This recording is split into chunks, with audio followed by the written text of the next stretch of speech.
received a proposed tax statement in the mail, and thank you, David, he allowed us to use the Dairy Queen as an example. So this is the most recent proposed tax statement that went out for DQ.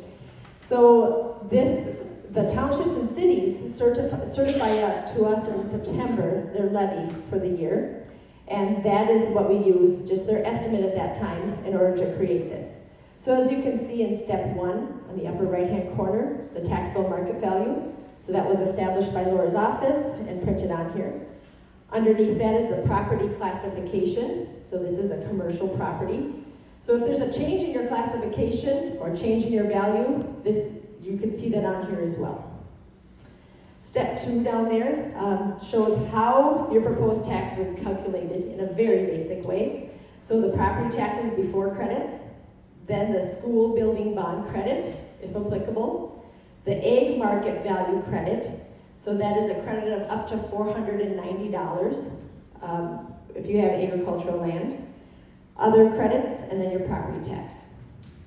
So it says under step 3 there that the time to provide feedback on proposed levies is now. We have a lot of people that get this in the mail and didn't realize that their valuations went up when we mailed that out in April. And so we get a lot of calls on, why did my value change? Well, now it is too late.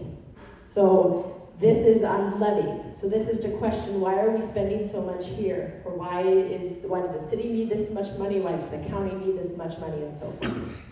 And so that's why underneath there it's broken down as to where your tax is going to go, so that you can understand how that's broken down. And to the right of that is meeting information, so that you can see, where do I go to question this? Any questions on that? Yes. Property class, I'm sorry. Sorry, not to get into the whole GFW thing, but Yes. so what if GFW does dissolve and we're all gonna get split, I'm assuming, by wherever the closest would probably be Winthrop, Sibley, I'm assuming? Mm-hmm. So then their taxes are gonna come on here? Right, so if you look down at the bottom of this one, towards the bottom, you see School District 2365. On here, the voter-approved levy proposed for 2020 is $112.82, and other local levies is $297.52. That does not include the new school. So that is $415 of tax that has to be paid until all of our debt and everything is taken care of for GFW.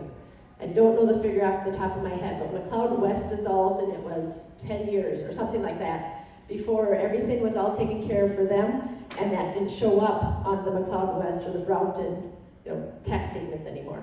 So they, in addition to having to pay that, let's say that you were now part of the Sibley School District, their piece of their pie would now be spread out in a bigger group. So everybody at Sibley East would have a little less to pay because Winthrop, let's say, would pay for part of that pie.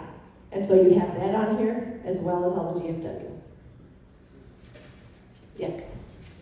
I don't know how to say it, but okay, like Robin, if GFW would resolve, and we, all of us in GFW district, owe just this 112, and then we join Sibley East, the portion goes down, but what happens with our debt yet with GFW? Does that stay at 112 on just the people that were in the GFW? Sorry, I didn't repeat Robin's question, but did everyone hear Dave's question?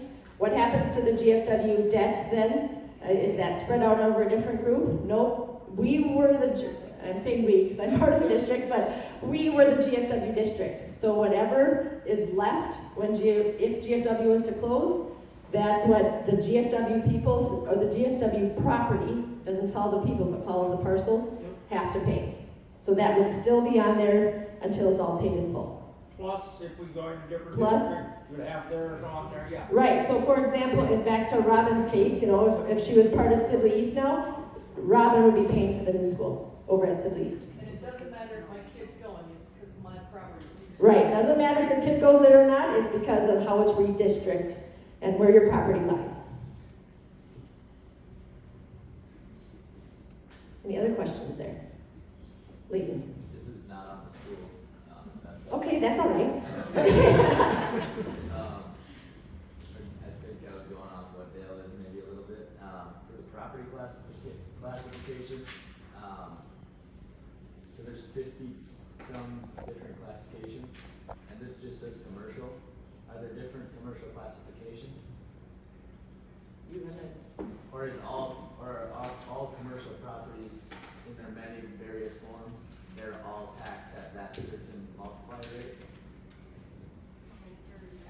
You go. That's where I was going. Okay. okay, in general, you know, there are 52 classifications, which is a lot. Probably, I'm just guessing off the top of my head, there's maybe 10 that are the most common that fit 95% of the properties.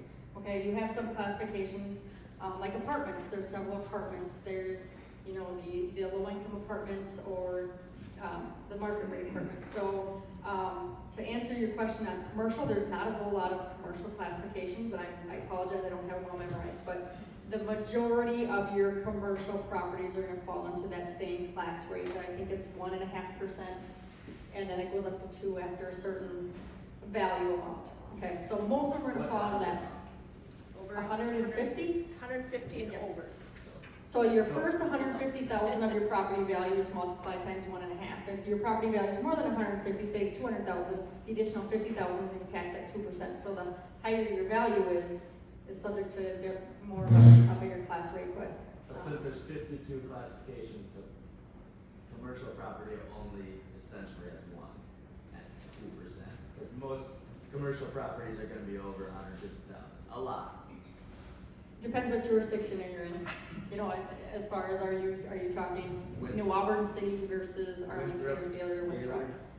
I don't have statistics off the top of my head, but yeah, I mean, you know, we don't have a lot of them that are sitting in the $1 million range, but yes, well, you know, a lot of them are gonna be over 50, so.